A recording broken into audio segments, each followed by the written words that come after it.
At this point, I'm feeling very let down. You know, it's the minority of people, especially those that read the tabloids and the press themselves. The press themselves have incited so much hatred towards myself, my wife, and even our children.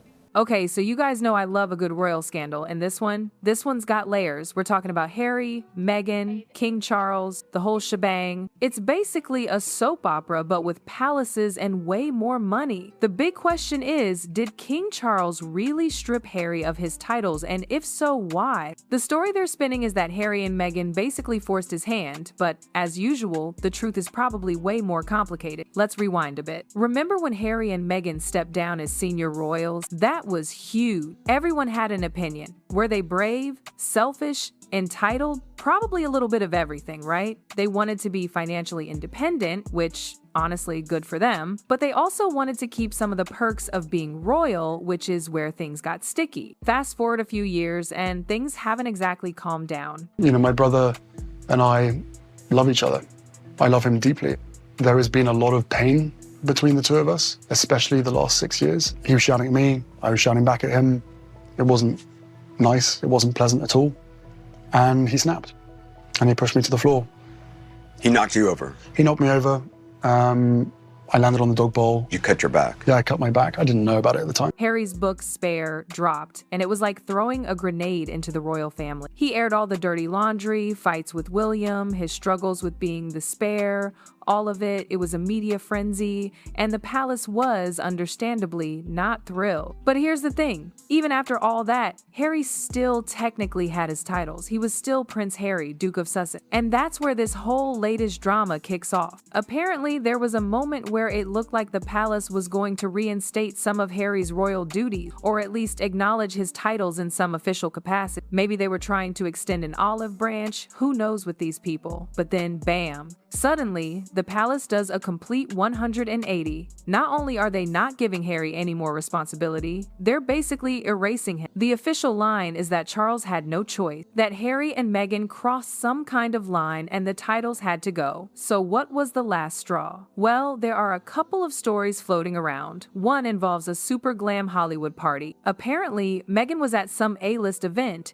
and she got into it with the photographers about some photos that were posted online. The story goes that she was throwing her weight around, acting like she still had the authority of a duchess even though she doesn't really. The palace supposedly saw this as her trying to cash in on the royal brand, even though she's not part of the working royals anymore. But honestly, I think there's more to it than just one party. The other story involves Harry himself. Supposedly, he made an unannounced appearance at some event in Canada, acting like he was there with the palace's blessing. The problem? He didn't have the palace's blessing. They knew nothing about it. That apparently was the real kicker. King Charles felt like Harry was straight up using his title for his own agenda, without any regard for the actual rules or protocols. And that, my friends, is a big no-no when you're dealing with the monarchy. So, Charles pulls the trigger. He basically says, enough is enough. And that's when the palace started scrubbing Harry and Meghan from everything. Titles, official documents, even mentions in formal correspondence, gone. It was like they were trying to rewrite history. And that, my friends, is some serious royal shade. Okay, so the palace basically went scorched earth. They didn't just take away the titles, they went full Marie Kondo on Harry and Meghan's royal association. If it didn't spark joy for the crown, it was gone. We're talking about removing Harry's coat of arms, changing protocol for future visits, even deleting Meghan's name from internal systems. I mean, can you imagine being the poor intern who had to go through all those files and scrub her name? Talk about a boring and depressing job. And the thing is, they did it all in secret. No big announcement, no press release, just a quiet, systematic erasure. It's like they were trying to make it seem like Harry and Meghan never even existed, which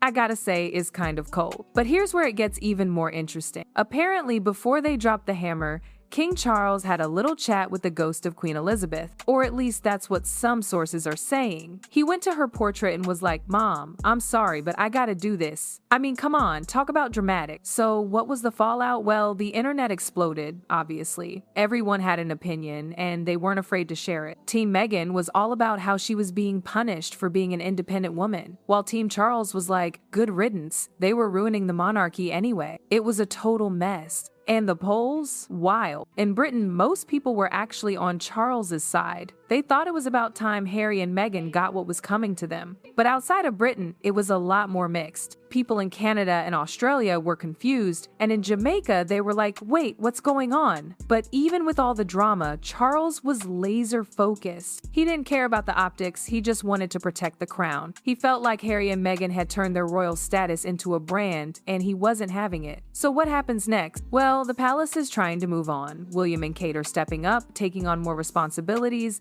and basically trying to show the world that the monarchy is still relevant. They're going to youth mental health summits, environmental forums, all that good stuff. They're basically trying to be the anti-Harry and Meghan, quiet, responsible, and always doing what they're told. But Harry and Meghan, they're still out there stirring up trouble. They're doing their own thing, making their own money, and generally refusing to fade into the background. They're like the royal family's unwanted house guests who just won't. And that's the thing about this whole situation. Even though Charles tried to erase them, Harry and Meghan are still a part of the story. They're still making headlines, still sparking debates, and still forcing the monarchy to react. So the big question is, can the monarchy survive this? Can it adapt to the modern world and stay relevant even with all the drama and scandals?